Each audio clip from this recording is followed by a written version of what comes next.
ساينس. انتوا كانترنست الحالات دي انتوا بتشوفوها، فاحنا want to raise question. فحضرتك حضر لنا سؤال لغايه ما الاستاذه عليا تدي الكومنت بتاعها، الاستاذ سمير مرقص، بعد كده حضرتك هتحضر لنا ايه سؤال او انا هسال اختاري. دكتوره نشوى بشكر حضرتك. عايزه بس اسال حضرتك قلتي انه السليب ابنيا بتبقى common في البوليسيستيك اوفري. هل دي بيورلي لها علاقه بالبوليسيستيك ولا ديو تو اوبيستي؟ لان احنا بنشوف سين بيرسون ويز بوليسيستيك اوفري.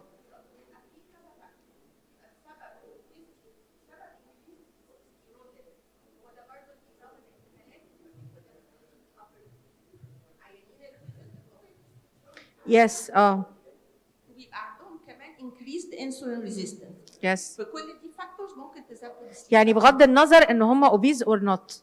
لا بغض النظر ان هم اوبيز اور نوت. ثانك يو. استاذ سمير مرقص في سؤال اتفضل يا اولا شكرا. في مريض اوبيز جاله هيموبليجيا والدكاتره وصفوا له سي باب، دوروا عليه ما لقوهوش ودايت، فانا بس بسال الاقيه فين وبكام؟ ممكن بعد كده بقى هي تديك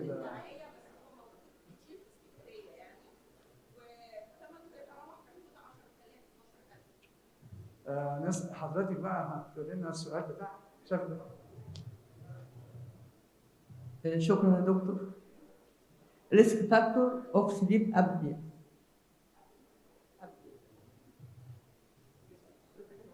Risk factors of sleep apnea. يعني حضرتك ممكن تعيد دي مهم جدا، لان احنا يعني الحاله بتاعتنا دي لينك بكل الخلاصات. واحد اوبيز ومعاه سليب ابنيا، واضح زي ما حضرتك قلتي السليب ابنيا دي فيتال وبتعمل كورونري، يعني هيروح لعيان، هيروح للدكتور عمرو زكي، هيروح للدكتور خليفه لان سكره هيبقى اوحش، هيروح للدكتور احمد زيد لان معاه فاتي ليفر. انا واضح ان في ليه.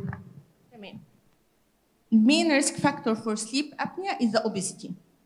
في other factors risk factors زي ما قلنا، في anatomical factors، ان العيان يكون عنده retrognathia، ان يكون العيان short neck and wide neck increased neck circumference.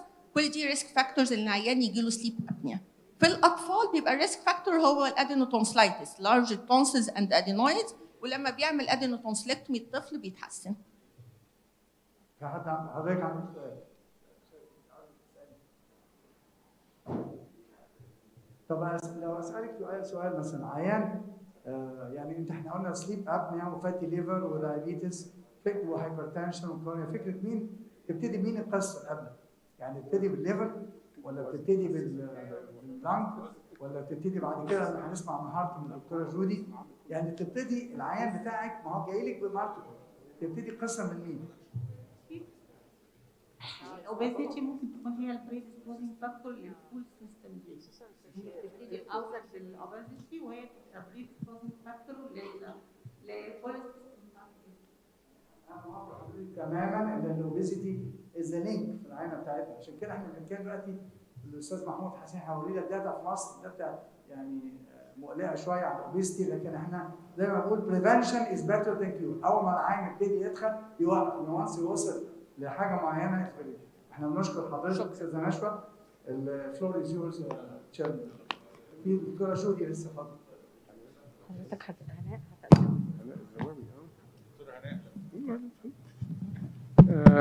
هنبروسيد بقى نكمل ناخد. على فكره البيشنت ده فيه كل الحاجات اللي احنا بنتكلم فيها، وواضح ان كلهم لينك، ودايما كل حد بيطلع بيتكلم في جزئيه. ده كنت لسه بقول الصبح وانا جنبي الناس اللي عندها سليب ابنيا ايه الكوموربيديتيز، يقول لك دايابيتس ومش عارف فاتي ليفر وانسولين ريزيستنس وكارديوفاسكولار ديزيز. لو خدت عيان عنده كارديوفاسكولار ديزيز ايه الكوموربيديتيز، يقول لك دايابيتس وسليب ابنيا. هو هي مش دول، مش واحده منهم بتعمل دول، هم كلهم لهم كومون سويل. فلو خدت اي واحده هتلاقي الباقي موجود خلاص. فكل واحد بيتكلم من البرسبكتيف بتاعه.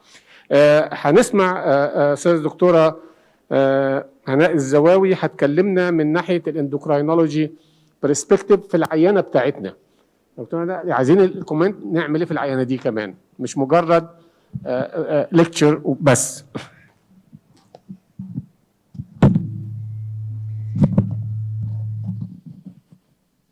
بسم Bismillah ar-Rahman ar-Rahim. It's my pleasure to participate in Cardiometabolic Alliance. Wishing the conference all success, inshallah. My topic today is diabetes and obesity, new targets in heart failure management. Obesity is a disease with genetic, environmental, and behavioral determinants that confers increased morbidity and mortality. The WHO recognizes obesity as a global epidemic with highest prevalence in North America and the Middle East area. The traditional definition of obesity is a body mass index greater than or equal to 30 kilogram per meter square. However, the American Association of Clinical Endocrinologists and the American College of Endocrinology in 2014 settled a new definition of obesity in which obesity can be defined as body mass index greater than or equal 30 kilogram per meter square in absence of obesity-related complications, or BMI greater than or equal 25 kilogram per meter square in the presence of one or more obesity-related complications. The American Medical Association designates obesity as a disease.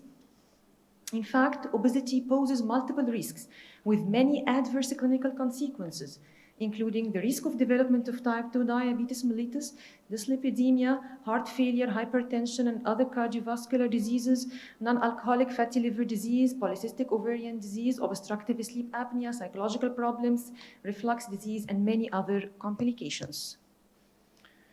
This is because adipocyte is an endocrine organ with many secretory products. Over 50 different adipocyte-derived substances have been identified, and many of them have been implicated in the pathogenesis of diabetes, heart failure, and various comorbidities.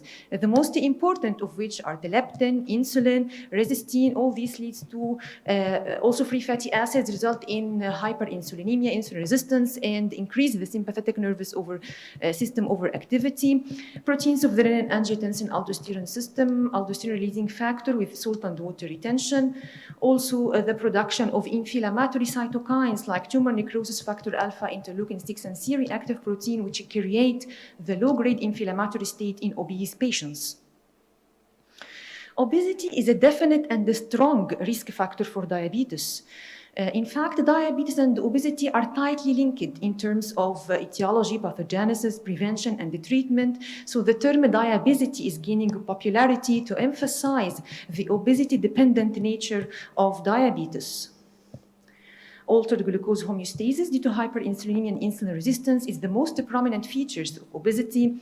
Obesity results in insulin resistance through the free fatty acid, the various adipokines, deposition of ectopic fat in the liver and the skeletal muscle. Also, obesity is a major cardiometabolic risk factor, particularly the central adiposity, which is the dominant risk factor for the development of type 2 diabetes, with dyslipidemia and hypertension, in what is known as the metabolic syndrome, which further amplifies the cardiovascular risk. The metabolic syndrome is defined as central obesity, which is a must in the definition, with 2 or more of hypertriglyceridemia, low HDL, high blood pressure, and high plasma glucose. So the central distribution of body fat or the visceral obesity can be a precursor for diabetes, and diabetes with obesity leads to increase in the sympathetic nervous system activity and renin-angiotensin-aldosterone system, which further can be a risk factor for heart failure and the cardiovascular disease, which in turn perpetuates a vicious circle between type 2 diabetes and the cardiovascular disease mediated by the presence of obesity.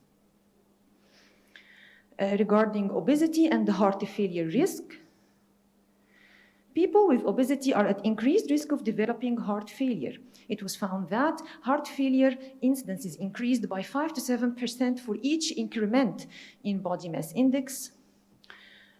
Actually, the adverse effect of obesity on cardiac structure and function is a result of a multitude of obesity-related comorbidities. However, the most important 2 mechanisms that link obesity with heart failure include, first, by inducing the microvascular disease resulting in myocardial fibrosis and the cardiac stiffness leading to diastolic dysfunction reflected by the heart failure with preserved ejection fraction. The second is by causing macrovascular disease, causing coronary atherosclerosis, myocardial infarction, left ventricular remodeling with impaired systolic function reflected by heart failure with reduced ejection fraction. Studies showed that obesity and the BMI are stronger predictors for the heart failure with preserved ejection fraction more than with reduced ejection fraction. Heart failure with preserved ejection fraction is a common form of heart failure, and actually it is not a one disease entity. However, it is likely a heterogeneous syndrome of multiple discrete phenotypes related to underlying comorbid condition. One important phenotype is the obese phenotype associated with diabetes, obstructive sleep apnea, fat female fatigued. This is the title of a paper published in the Journal of American College of Cardiology in 2018 that highlighted the features of the obese patients with heart failure with preserved ejection fraction phenotype. And actually, this was the patient profile that was presented in the clinical case in the beginning of the session. Also, this is a very recent paper published last month, Diabetic Phenotype and the Prognosis of Patients with Heart Failure with Preserved Ejection Fraction. They discussed the diabetic phenotype or the obese phenotype of patients with HFpEF or heart failure with preserved ejection fraction. They found that the diabetic patients are usually younger and more obese than their non-diabetic counterparts, with the presence of associated comorbidities, the most important of which is the obstructive sleep apnea.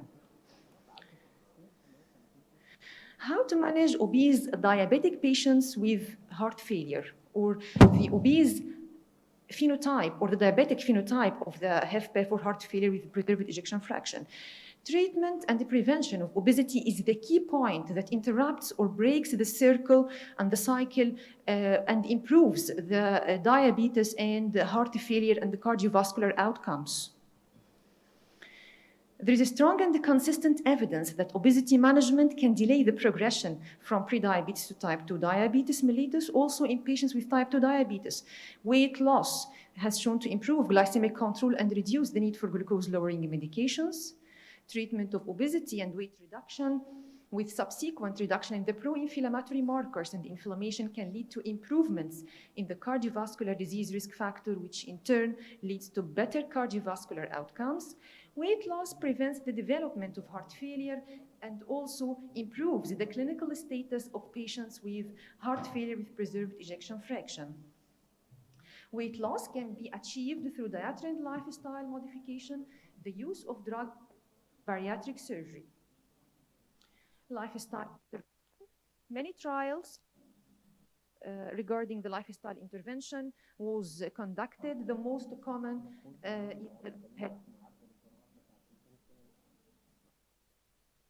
overweight and obese patients who achieved more than 10% weight loss by intensive lifestyle intervention only showed a reduction in the risk of cardiovascular disease, improvement in glycemic control, reduced risk of myocardial infarction, reduced hospitalization from heart failure, and reduced the cardiovascular death. Also, this is the Chinese lifestyle intervention study published in The Lancet, showed that patients who stuck for 6 years to intensive lifestyle interventions, after 30-year follow-up, there was a delay in diabetes onset, reduced the incidence of cardiovascular disease events and death, and increased life expectancy. Regarding the use of drugs, according to the Endocrine Society Clinical Practice Guidelines, the pharmacological management of obesity, the guidelines recommended in patients with type 2 diabetes mellitus who are overweight or obese to use the anti-diabetic medications that have additional actions to promote weight loss, like the glucagon-like peptide 1 analogs or sodium glucose transporter 2 inhibitors, in addition to the first-line agent metformin. Liraglutide is the GLP-1 analog used for obese diabetic patients to promote weight loss. Regarding the glucose-lowering therapy in diabetic patients with heart failure, the sodium glucose transporter 2 inhibitors showed strong evidence for prevention of heart failure and cardiovascular mortality. The diuretic effect of sodium glucose transporter 2 inhibitors would be the key component for heart failure prevention and the treatment, which actually do differ from that obtained by the conventional diuretics, as the sodium glucose transporter 2 inhibitors provide multitude of beneficial actions that can improve heart failure. This includes the most important of which are the reduction of plasma volume, increased natriuresis, reduction of the sympathetic nervous system overactivity, promotion of vasodilatation, improve endothelial function, and reduce inflammation. This was a clinical trial for the use of empagliflozin, showed that in patients with type 2 diabetes mellitus and cardiovascular disease, showed that the sodium glucose transporter 2 inhibitors reduced all major adverse cardiac events, that reduced the cardiovascular deaths, hospitalization from heart failure, and all-cause mortality. And these are ongoing trials, with the results are still to come to address the effect of sodium glucose transporter 2 inhibitors in patients with heart failure with preserved ejection fraction and diabetes.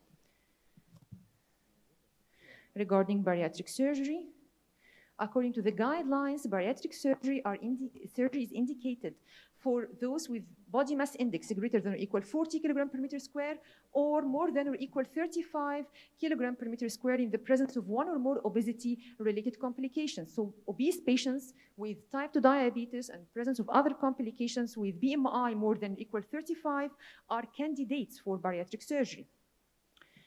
Bariatric surgery, or the term metabolic surgery, which is more popularly used, is reflecting that the metabolic surgery or the bariatric surgery not only improves body weight, but also improves the metabolic profile of the patient as a whole, as bariatric surgery results in controlling hyperglycemia in severely obese patients with type 2 diabetes. Even total remission of type 2 diabetes can occur with resolution or significant improvement on comorbidities like hypertension, obstructive sleep apnea, other comorbidities. Bariatric surgery significantly improves mortality and morbidity from cardiovascular disease. Lower risk of developing heart failure in patients undergoing bariatric surgery was also reported. Bariatric surgery in morbidly obese patients with heart failure with preserved ejection fraction reduces hospitalization and mortality. And this is because authors in many studies found that the heart continues to positively remodel long after the metabolic improvements produced post-bariatric surgery. Finally, my take-home message. The increasing prevalence of obesity worldwide represents a major public health problem. Obesity increases the risk of metabolic diseases such as diabetes, hypertension, dyslipidemia, which lead to increased cardiovascular morbidity and mortality. Obesity represents not only an associated comorbidity, but also an important risk factor for heart development. Obese diabetic patients with HFpEF represent a distinct phenotype of patients. New anti-diabetic drugs like the GLP-1 analogs or sodium glucose transporter 2 inhibitors may facilitate both long-term weight loss and reduction in cardiovascular risk. Sodium glucose transporter 2 inhibitors have shown promising results for the treatment of diabetic patients with obesity-related heart failure. And therefore, the prevention and the treatment of obesity and diabetes can be a new target in heart failure management. Thank you.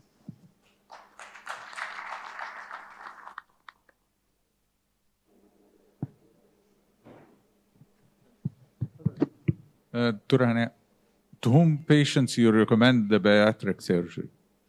If the patient has a body mass index more than 40 kg per meter square, with or without, without comorbid conditions, he is candidate for bariatric surgery.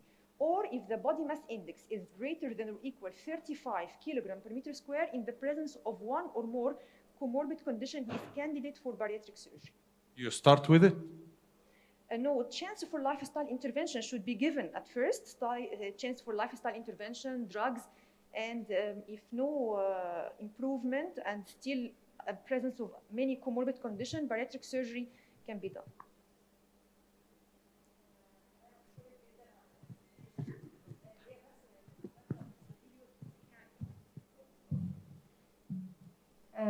زي ما انت قلتي ان ممكن الجايد لاينز الجديده قسمت الاوبستي بطرق مختلفه عشان في ناس اوبيس بنسميهم هيلثي اوبيس. النقطه الثانيه ان ممكن مع الاوبستي الاقي الثايرويد فانكشن سلايتلي هاي، يعني مش كل عيان الثايرويد فانكشنز بتاعته ماشيه ناحيه الهايبوثايروديزم يبقى this is the cause of obesity. بالعكس لازم نبقى فاكرين الاوبستي هي اللي عامله الثايرويد disturbance. and thank you.